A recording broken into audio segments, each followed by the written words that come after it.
और चलिए बुलेटिन की शुरुआत करेंगे बद्दी से मिल रही अहम खबर के साथ, जहां सिक्का होटल के पास एक बड़ा हादसा पेश आया है। एक ट्रक ने 6 गाड़ियों को टक्कर मार दी है। हादसे में 4 लोग जख्मी हुए हैं। ट्रक ने 2 ट्रक, 3 कार और एक ट्रैक्टर को टक्कर मारी है। हादसे की वजह ब्रेक फेल होना बताया जा रहा है। आपको बता दें कि अगर ये ट्रक नहीं रुकता तो कोई बड़ा हादसा हो सकता था। तो बद्दी से ये अहम खबर इस वक्त आपको दे रहे हैं, जहां एक रोड एक्सीडेंट सामने आया है, जहां एक ट्रक ने 6 गाड़ियों को टक्कर मारी है। ब्रेक फेल होने की वजह से ट्रक अनियंत्रित हो गया, जिसकी वजह से 6 गाड़ियों को टक्कर लगी है। आपको बड़ी खबर इस वक्त दे रहे हैं। तस्वीरें आप देख सकते हैं सिक्का होटल के पास की। ये तस्वीरें हैं जहां 3 कार्स, 2 ट्रक और एक ट्रैक्टर को टक्कर मारी है। हादसे में 4 लोग जख्मी हुए हैं। तस्वीरें आप देख सकते हैं। ये कोई बड़ा हादसा हो सकता था अगर समय रहते ट्रक पर काबू नहीं पाया जाता। और सहयोगी जगत सिंह ज्यादा जानकारियों के साथ फोन लाइन पर मौजूद हैं। जगत, मौके पर इस वक्त क्या स्थिति है? जी जैस्मीन, मैं बताना चाहता हूँ ये कुछ ही देर पहले ये हादसा पेश आया है, जहाँ सिक्का होटल के पास का ये पूरा वाकया है, जहाँ पर एक तेज रफ्तार ट्रक आया, उसने 6 गाड़ियों को अपनी चपेट में ले लिया। हादसे में करीबन 4 लोग जख्मी हुए हैं, जिन्हें इलाज के लिए सिविल अस्पताल में भर्ती करवाया गया है। फिलहाल इस हादसे में ब्रेक फेल होना, जो ट्रक की ब्रेक फेल होना, ये कारण बताया जा रहा है। जैसे ही ट्रक तेज रफ्तारी से आया, पहले उसने एक ट्रक को अपनी चपेट में लिया, फिर 3 कारों को, फिर एक ट्रैक्टर को अपनी चपेट में ले लिया। हादसे में ट्रैक्टर में कुछ महिलाएं भी सवार थी, जो कि ड्यूटी के लिए किसी फैक्ट्री में जा रही थी। लेकिन अगर ये ट्रक टक्कर लगने की वजह से नहीं रुकता तो बहुत बड़ा हादसा हो सकता था। लोगों की जान माल का भी ज्यादा नुकसान हो सकता था, क्योंकि ट्रक बड़ा था और हैवी गाड़ी थी, जिसकी वजह से ये ट्रक और ट्रैक्टर के साथ टक्कर के बाद रुका। फिलहाल 4 लोग इसमें जख्मी है। पुलिस मौके पर पहुंच चुकी है। जाम खुलवाने की यहाँ पर कोशिश की जा रही है। कारें बड़ी बुरी तरह से क्षतिग्रस्त हो चुकी है। करीबन लाखों रुपए का नुकसान भी यहाँ को झेलना पड़ा। लेकिन सबसे बड़ी बिल्कुल जगह तस्वीरें साफ बयां कर रही है कि यदि समय रहते ये ट्रक नहीं रुकता तो कोई बड़ा हादसा यहाँ पर हो सकता था। नजर बना के रखिएगा। जगत, बहुत शुक्रिया तमाम जानकारियों के लिए। चलिए आगे बढ़ते हैं। कैबिनेट मंत्री बिक्रम ठाकुर का बड़ा बयान सामने आया है। ओपीएस बहाली को लेकर उन्होंने बयान दिया। उन्होंने कहा है कि बीजेपी सरकार ही ओपीएस की बहाली करेगी, गुमराह होने की जरूरत नहीं है। कैबिनेट मंत्री बिक्रम ठाकुर ने शिक्षकों को शिक्षक दिवस पर बधाई भी दी है। तो बड़ी खबर आपको यहां बता रहे हैं, जहां बिक्रम ठाकुर ने अप्रत्यक्ष तौर पर कांग्रेस पर निशाना साधा है और ये कहा है कि गुमराह होने की जरूरत नहीं है, सिर्फ बीजेपी ही ओपीएस बहाली कर सकती है। इसके अलावा शिक्षक दिवस है आज, जिसके उपलक्ष्य में उन्होंने शिक्षकों को बधाई भी दी है। अहम खबर आपको दे रहे हैं यहां पर। कैबिनेट मंत्री बिक्रम ठाकुर का बड़ा बयान ओपीएस को लेकर सामने आया है, ओपीएस बहाली को लेकर सामने आया है। बीजेपी सरकार ही ओपीएस की बहाली करेगी, इस तरह का बयान उन्होंने दिया है। साथ ही कांग्रेस पर निशाना साधते हुए कहा है कि गुमराह होने की जरूरत नहीं है। बीजेपी की तरफ से मैं इतना ही बोलना चाहता हूं कि ओपीएस के ऊपर जब भी स्वास्थ्यपूर्ण वातावरण, स्वास्थ्यपूर्ण विषय, कोई भी ट्रीटमेंट अगर अच्छे तरीके की कोई पार्टी कर सकेगी तो वो भारतीय जनता पार्टी कर सकेगी। बाकी लोग झूठ बोल रहे हैं। हमने ओपीएस के मामले में को लेकर काउंटर करते हुए कहीं ना कहीं किसी न किसी को कोई ना कोई सुधार देने की बात कही है। और उनके सामने ये भी बता रहा हूं कि आज मुख्यमंत्री परसों भी जो आपको दिल्ली गए हुए थे, ताकि उस समस्या का कोई ना कोई हल निकले।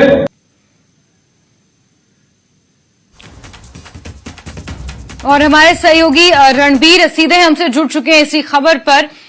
रणबीर, ओपीएस एक बहुत अहम मुद्दा है हिमाचल विधानसभा चुनावों में, और उसको लेकर अब मंत्री बिक्रम ठाकुर का जिस तरीके से बयान आया है, कांग्रेस पर निशाना साधा है कि बाकी लोग झूठ बोल रहे हैं, सिर्फ बीजेपी ही ओपीएस बहाली कर सकती है। मुख्यमंत्री भी इसको लेकर दिल्ली गए थे, इस तरीके का बयान उन्होंने दिया है। जानकारी। जी हाँ जैस्मीन, देखिए बहुत बड़ा बयान यहाँ पर जो है बिक्रम सिंह ठाकुर ने दिया है, क्योंकि मुख्यमंत्री की तरफ से या अन्य मंत्रियों की तरफ से कभी भी ओल्ड पेंशन स्कीम को बहाली को लेकर किसी तरह का कोई बयान नहीं आया था। लेकिन अब जिस तरह से बिक्रम ठाकुर ने ये कहा है, तो ऐसा इसके कई मायने निकल रहे हैं कि क्या शायद यहाँ पर जयराम सरकार को केंद्र की तरफ से या जो भाजपा का जो शीर्ष नेतृत्व है, क्या उसकी तरफ से ये कहा गया है कि आपको जो है ये फैसला करना होगा? क्योंकि अगर हम दूसरी तरफ कांग्रेस को देखें जैस्मीन, कांग्रेस ने सबसे पहले जो वायदा किया था, अपना चुनावी घोषणा पत्र वो तैयार करिए, सबसे पहला जो पहला बिंदु है वो ये है ओल्ड पेंशन स्कीम बहाल करना। क्योंकि सीधी सी बड़ी बात है कि जो हिमाचल में जो कर्मचारियों का जो वोट बैंक है वो एक अहम भूमिका निभाता है चुनावों के परिणाम को बदलने में, और ऐसा माना जाता है कि कर्मचारी जो है काफी हद तक सरकार को बदलने के लिए जो है जिम्मेदार होती है, उनका वोट महत्वपूर्ण होता है। तो ये ऐसे में अब बहुत बड़ा सवाल यहाँ से ये उठकर आता है कि क्या राज्य सरकार इसकी घोषणा करेगी या फिर जो भाजपा का जो नेतृत्व है वो ये तय करेगा, या फिर वो अपने घोषणा पत्र में इसे शामिल करेगा, या फिर इसी समय में, क्योंकि सरकार के पास समय करीब करीब ऐसा माना जाए तो 1 महीने के आसपास ही वक्त राज्य सरकार के पास बचा है, तो क्या ये देखा जाए इसको जो है क्या लागू करेगी जो 2003 में ये स्कीम जो है बंद की गई थी? क्या इस पर मंथन हो चुका है? ऐसा तो विक्रम ठाकुर के बातों से यही लग रहा है कि शायद चर्चा जो है हुई है, कांग्रेस इस तरह से हमलावर है। क्योंकि पूर्व की अगर हम बात करें, समय समय पर जब ओपीएस को लेकर सरकार से सवाल किए गए तो सरकार ने इस पर लगातार चुप्पी साधी हुई थी। अभी तक बीजेपी ने ओपीएस को लेकर किसी भी तरीके से अपने पत्ते नहीं खोले थे, लेकिन जैसे ही कांग्रेस ने अपने घोषणा पत्र में ओपीएस का मुद्दा शामिल किया तो बीजेपी की तरफ से ये बयानबाजी शुरू हो गई है। तो कहां तक हम इसे माने कि आगे आने वाले समय में, क्योंकि आपने बताया लगभग 1 महीने के आसपास का समय है जब विधानसभा के चुनावों की तारीखों का ऐलान हो सकता है, क्या हम ये माने कि कर्मचारियों की नाराजगी बीजेपी मोल नहीं लेना चाहेगी? क्योंकि पूरे प्रदेश में, चाहे वो कांगड़ा हो, मंडी हो, शिमला हो, हर जगह हमने देखा कि कर्मचारी नाराज हैं और इसको लेकर प्रदर्शन भी हो रहे हैं, कहीं पर अनशन पर भी कर्मचारी बैठे हुए हैं। तो क्या बीजेपी वाकई में इसको लेकर कोई बड़ा ऐलान कर सकती है आगे आने वाले समय में? क्योंकि अभी तक और बीते भी कुछ सालों में, 4.25 साल के इस टेन्योर में हमने देखा बीजेपी ने ओपीएस को लेकर किसी तरह की कोई बयानबाजी नहीं की, इस मुद्दे को किसी तरह की कोई तरजीह नहीं दी गई। जी हाँ, देखिए हमने देखा कि यहाँ जब विधानसभा चाहे यहाँ शिमला में हुई है चाहे धर्मशाला में हुई है तो बड़ी संख्या में कर्मचारियों ने इसके खिलाफ जो है विरोध प्रदर्शन किया था, इसी मांग को लेकर, सिर्फ एक मांग को लेकर।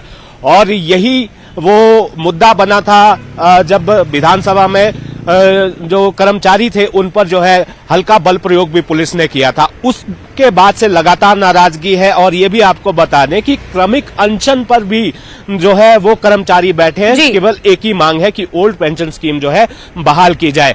और जिस तरह से कांग्रेस हमलावर है, कर्मचारी नाराज है, कर्मचारियों के बहुत सारे ऐसे मसले हैं जिनको लेकर भाजपा थोड़ी सी बैकफुट पर नजर आती है। तो जिस तरह का बयान विक्रम ठाकुर का सामने आया है, अब ये संकेत माना जाए कि जल्द कोई बड़ी घोषणा जो है कर्मचारियों को लेकर की जाएगी, या फिर ओल्ड पेंशन बहाली को लेकर कोई यहाँ पर बड़ा ऐलान जो है राज्य सरकार की तरफ से किया जाता है या नहीं, ये देखने वाली बात होगी। लेकिन इस मुद्दे को जो है विक्रम ठाकुर ने हवा जरूर दे दी है, और एक कयास भी यहाँ पर लगाना जो है शुरू हो गए हैं कि अब आगे क्या कुछ होगा। लेकिन यहाँ पर जिस मुद्दे को कांग्रेस बुलाना चाहती थी, अब इसको लेकर जो है क्या भाजपा कोई बड़ा ऐलान करेगी? विक्रम ठाकुर के इस बयान के बाद अब ओपीएस के मुद्दे को और हवा मिल गई है, और ये मुद्दा जो है और प्रचलित हो जाएगा आने वाले विधानसभा चुनावों में। अब देखना ये होगा कि बीजेपी की तरफ से क्या बयान आता है, बीजेपी का क्या रुख रहता है, इस बयान पर भी किस तरह की प्रतिक्रियाएं रहती हैं। रणबीर, आप नजर बना के रखिएगा। बहुत शुक्रिया तमाम जानकारियों के लिए। वहीं हिमाचल सरकार में कैबिनेट मंत्री विक्रम ठाकुर ने शिक्षक दिवस पर शिक्षकों को बधाई भी दी है, साथ ही ओपीएस बहाली को लेकर बड़ा बयान भी दिया है। उन्होंने कहा है कि सभी पार्टियां ओपीएस के मामले में गुमराह कर रही हैं, इसका हल भाजपा ही करेगी। सीएम जयराम ठाकुर ओपीएस का हल निकालने के लिए परसों ही दिल्ली गए थे। साथ ही उन्होंने शिक्षक दिवस को लेकर कहा कि जिस संस्कृति पर हम विश्वास रखते हैं उसमें शिक्षक इस देश के निर्माता हैं। मेरी मां अक्सर पूछती है कि तुम मंत्री बन गए हो, कौन सा अच्छा काम कर रहे हो, जिस पर मैं उनसे गर्व से कहता हूं कि करीब 200 बच्चों को एमबीबीएस और इंजीनियरिंग की पढ़ाई में सहायता कर रहा हूं।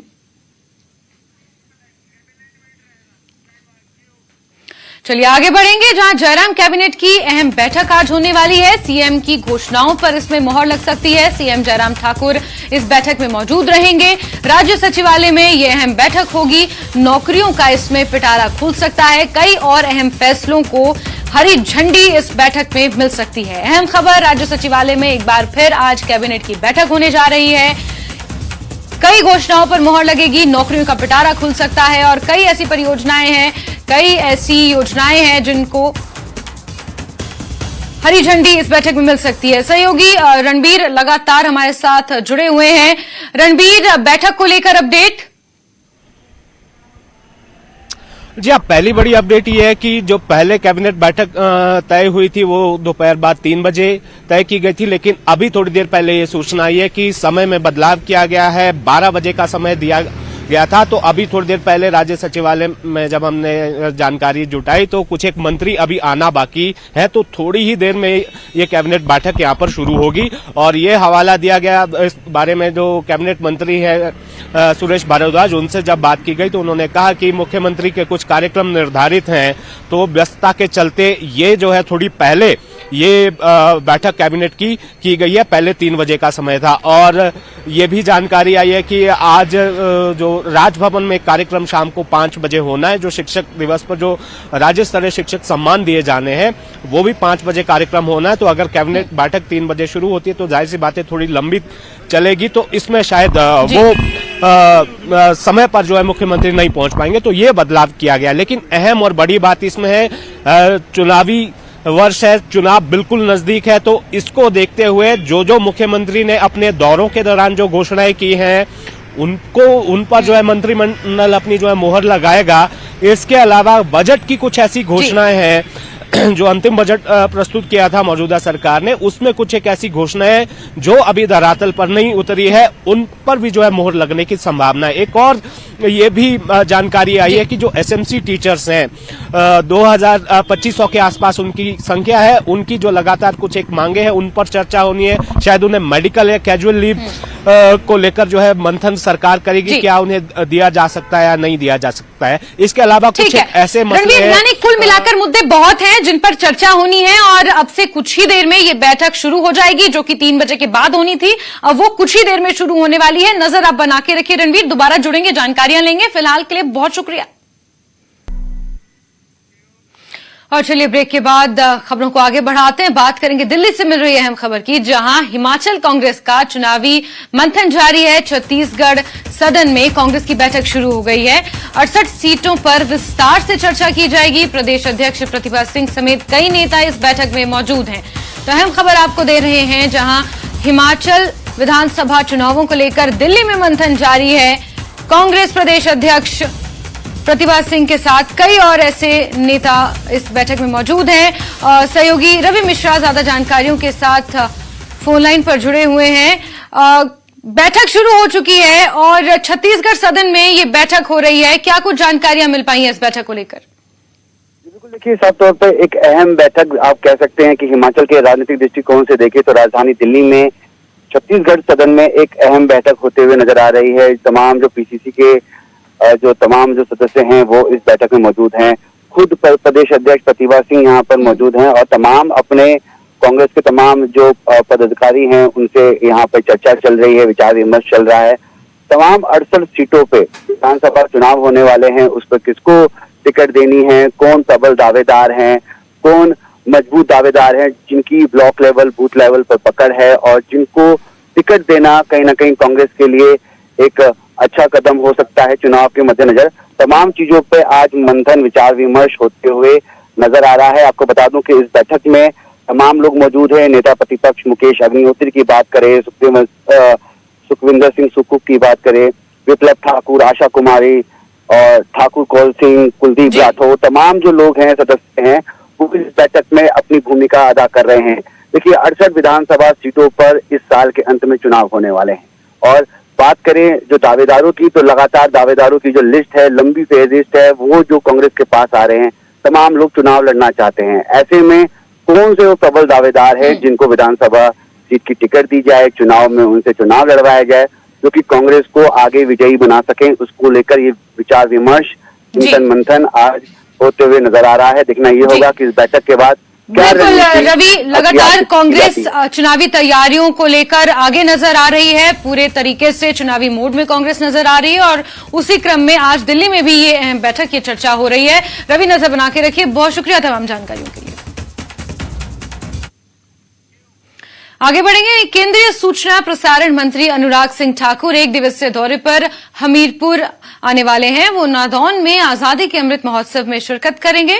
जनसभा को भी संबोधित करने का कार्यक्रम रखा गया है। सुबह 11 बजे उन्हें नादौन पहुंचना था और अहम खबर आपको दे रहे हैं, आजादी के अमृत महोत्सव के तहत एक दिवसीय दौरे पर अनुराग ठाकुर रहने वाले हैं। नादौन में जनसभा को वो संबोधित करेंगे। केंद्रीय सूचना एवं प्रसारण मंत्री अनुराग सिंह ठाकुर नादौन पहुंचने वाले हैं। हमीरपुर उनका संसदीय क्षेत्र भी है, इस लिहाज से चुनाव से पहले उनका ये दौरा अपने आप में काफी अहम माना जा रहा है। नादौन में जनसभा को वो संबोधित करेंगे। और बड़ी खबर, आजादी के अमृत महोत्सव के तहत जो कार्यक्रम जगह जगह आयोजित किए जा रहे हैं, उसी के तहत अनुराग सिंह ठाकुर हिमाचल के नादौन के दौरे पर हैं, जनसभा को संबोधित करेंगे। सहयोगी जसबीर ज्यादा जानकारियों के साथ फोनलाइन पर मौजूद हैं। जसबीर, दौरे को लेकर अपडेट। मैम, आपको बताएं कि अभी कुछ देर पहले अनुराग सिंह ठाकुर यहाँ पे पहुंच चुके हैं और उनका स्वागत हुआ है। आपको बताएं कि कांगू के एक नजदीक बडेड़ा स्थान है, वहाँ पे एक भव्य कार्यक्रम का आयोजन आज किया जा रहा है और हजारों की तादाद में यहाँ पे दूर दूर से जो लोग हैं पहुंचे हुए हैं। फिलहाल कुछ देर अभी पहले ही अनुराग ठाकुर तो उनके स्थानीय नेता अध्यक्ष भाजपा बलदेव शर्मा के अलावा के उपाध्यक्ष विजय अयत्री भी यहाँ पे मौजूद है।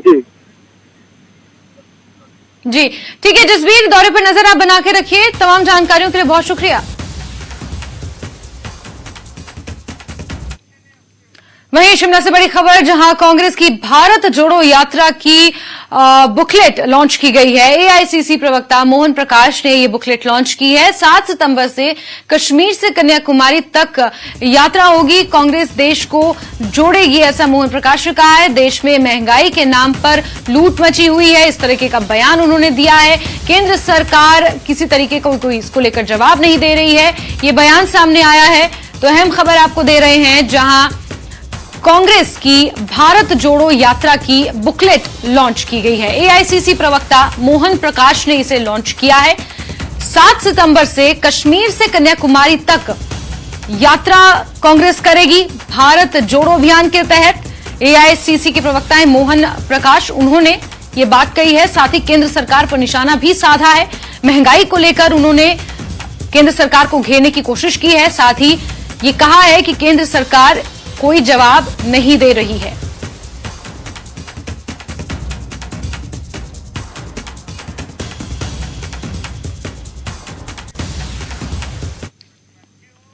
और चलिए बात मौसम की करेंगे, जहां मौसम विभाग ने एक बार फिर येलो अलर्ट जारी किया है। भारी बारिश, बिजली कड़कने का अनुमान लगाया है। तेज आंधी चलने की संभावना भी मौसम विभाग ने जताई है। मॉनसून सीजन में अब तक 306 लोगों की मौत हो चुकी है, 598 लोग घायल हैं, 8 अभी भी लापता बताए जा रहे हैं। 771 मवेशियों की जान गई है। वहीं 34 पक्के और 136 कच्चे मकान टूट चुके हैं। प्रदेश को 1900 करोड़ से ज्यादा का नुकसान इस बार मॉनसून में झेलना पड़ा है। बड़ी खबर, एक बार फिर से मौसम विभाग ने येलो अलर्ट प्रदेश में जारी किया है। 1900 करोड़ से ज्यादा का नुकसान बारिश की वजह से प्रदेश को हो चुका है। वहीं एक बार फिर भारी बारिश, बिजली कड़कना, तेज आंधी चलने की संभावना मौसम विभाग ने जताई है। सहयोगी विचित्र ज्यादा जानकारियों के साथ फोनलाइन पर मौजूद हैं। विचित्र, मॉनसून का कहर अभी थमता हुआ नजर नहीं आ रहा है, एक बार फिर से येलो अलर्ट। निश्चित तौर पर जैस्मिन, देखिए लगातार जो है वो बारिश हो ही रही है। हम ये कह सकते हैं कि जो मानसून है वो दिनों दिन जो है अपने चरम की ओर आगे बढ़ रहा है। वैसे 15 सितंबर के बाद जो है ये मानसून के वापसी के पूरे आसार हैं और 15 सितंबर तक ही अलर्ट जो है वो जारी किया गया है मौसम विज्ञान केंद्र की ओर से। बाकायदा कहा गया है कि 15 सितंबर तक जो है इसी तरह से बारिश का जो क्रम है वो पूरे प्रदेश भर में जारी रहेगा। लेकिन आज की अगर खास बात करें तो आज येलो अलर्ट जो है वो कांगड़ा घाटी के लिए खास तौर पर जो है वो जारी किया गया और कांगड़ा के भी एक पर्टिकुलर एरिया जैसे कि मंड क्षेत्र जिसको कहा जाता है, मंड क्षेत्र वो जो नूरपुर ज्वाली, इंदौरा, डमटाल, भदोया, छन्नी वैली ये वाला जो इलाका है, तो यहाँ पर जो है भारी बारिश, तेज आंधी और तूफान आने की पूरी संभावना जो है वो आज जताई गई है। और इसी क्रम में अगर हम लोग देखते हैं जैस्मिन, तो सुबह से ही हर क्षेत्र में जो है इस तरह से बारिश हो रही है, चाहे वो अधिकतम ऊंचाई वाले क्षेत्र हो, चाहे वो न्यूनतम वाले हो, चाहे वो मध्यम ऊंचाई वाले क्षेत्र हो। और खासतौर पर उस मैदानी इलाके में जिसको कि मंड क्षेत्र कहा जाता है वहां भी झमाझम बारिश जो वो हो रही है। नदी नाले पूरे उफान पर है और जिला प्रशासन की ओर से भी अलर्ट जारी किया गया है कि अभी भी अगर कोई बाहर से भी सैलानी आ रहे हैं या फिर जो कारोबारी हैं जो कि जो खड्डों और नदी नालों पर ही डिपेंडेंट है वो इस ओर बिल्कुल भी न जाएं। जैस्मिन, बिल्कुल विचित्र। और 1900 करोड़ से ज्यादा का नुकसान इस बार प्रदेश में बारिश की वजह से हुआ है। कांगड़ा जिला सबसे ज्यादा प्रभावित है। इसको लेकर अब प्रशासन की मुस्तैदी किस तरीके से नजर आ रही है? जी बिल्कुल, जैसे देखिए मुस्तैदी की अगर बात करें तो लगातार जो है जहां भी इस तरह से भारी बारिश हो रही है, बाढ़ आ रही है या फिर बादल फटने की जो है आशंका है, वहां के लिए पहले से ही जो है क्विक जो फोर्स है उसको तैयार रखा गया है और एनडीआरएफ की टीमों को पूरी अलर्ट पर रखा गया है। जिला प्रशासन की ओर से तमाम से एसडीएम्स हैं उनको दिशा निर्देश पहले ही जारी किए जा चुके हैं कि जहां भी उनके क्षेत्र में जिस जगह पर भी अगर इस तरह का वाक्यांश होता है या इस तरह की घटना होती है तो वहां पर तुरंत जो है मौके पर टीमें रवाना कर दी जाएं। अभी हाल ही में खनियारा में भी देखा कि किस तरह से वहां पर स्थिति हुई थी, तो वहां के लिए हालांकि थोड़ा सा लेट लतीफी जरूर हुई है, लोगों में आक्रोश उसका देखने को मिला है और बाकायदा विपक्ष ने तो वहां पर आकर मुखर्ता के साथ, मुख्यमंत्री के साथ भी वहां पर आकर जो उनका भी रास्ता रोकने की कोशिश की। उनको भी कहा कि वो आकर देखें कि बीते साल 12 जुलाई को जो घटनाक्रम हुआ था उस दौरान भी आप लोग वहां पर पहुंचे थे, आश्वासन दिया था, लेकिन हुआ क्या? असल में जो जमीनी हकीकत है वो ज्यों की त्यों बरकरार रहती है। तो ये जो चीजें हैं वो भी कहीं ना कहीं अब सरकार के सामने आने लगी हैं अब, और दबाव भी कहीं ना कहीं है कि जहां भी जा रहे हैं या जहां भी इस तरह की घटना हो रही है वहां पर ठीक है। यानी कुल मिलाकर जिस तरीके से एक बार फिर मौसम विभाग ने येलो अलर्ट जारी किया है उसको लेकर लोगों में भी कहीं ना कहीं लोग भी चौकन्ना है और प्रशासन की तरफ से भी प्रशासन इसको लेकर मुस्तैद है। बहुत शुक्रिया विचित्र तमाम जानकारियों के लिए। आगे बढ़ते हैं। 20 भादों के पर्व पर देवभूमि कुल्लू में अलग अलग तीर्थ स्थलों पर और संगम स्थलों पर श्रद्धालुओं ने आस्था की डुबकी लगाई। डुबकी लगाने के लिए मणिकरण वशिष्ठ जी, जिया संगम, सरियोलसर, खीरगंगा, जिया संगम और क्लॉथ खलाड़ा नाला, तारापुरगढ़, अंजनी महादेव में श्रद्धालुओं का तांता लगा रहा। जिया संगम पर पवित्र स्नान का सिलसिला प्रातः 4 बजे से ही शुरू हो गया था। इस दौरान देवी देवताओं ने भी विधिवत पूजा अर्चना के बाद मंत्रोच्चारण के साथ शाही स्नान किया। मान्यता है कि 20 भादों के दिन नदी नालों के संगम स्थलों में स्नान करने से शारीरिक कष्टों के साथ साथ पापों का भी नाश होता है। हमारे को एक अवसर प्राप्त हुआ और बड़ा ही यहाँ साफ सुथरा और संगम जो है यहाँ पर काफ़ी लोगों ने सुबह संगम पर डुबकी लगाई। 20 भादों के अब जो पर्व है तो कई लोग भुंतर और शमशी और सराउंडिंग के जो लोग हैं यहाँ पर डुबकी लगाने और स्नान करने का बड़ा महत्व मानते हैं, तो इस कारण से अब यहीं संगम पर नहा रहे हैं। जिया संगम पर आज सभी ने पवित्र स्नान का आनंद लिया। यहाँ देवी देवता भी स्नान करने आते हैं और ऐसे मान्यता है कि इस स्थान का मतलब बहुत ही 20 भादों का कुल्लू के जनपद में तो बहुत ही ज्यादा महत्व है। आज हर लोग 20 भादों के दिन यहाँ स्नान करने आते हैं और इसके पीछे कई चर्म रोग इससे दूर हो जाते हैं, ऐसी मान्यता है। और बाकी तो धार्मिक दृष्टि से भी हमारी पवित्र नदियां हैं, व्यास जी हैं, पार्वती जी हैं, माँ का रूप है और माँ तो आपको पता ही है, माँ तो माँ होती है। और चलिए इसी के साथ अपना हिमाचल में फिलहाल के लिए बस इतना ही, लेकिन प्रदेश की अन्य खबरों के लिए जुड़े रहिए न्यूज़ 18 जम्मू कश्मीर, लद्दाख और हिमाचल के साथ।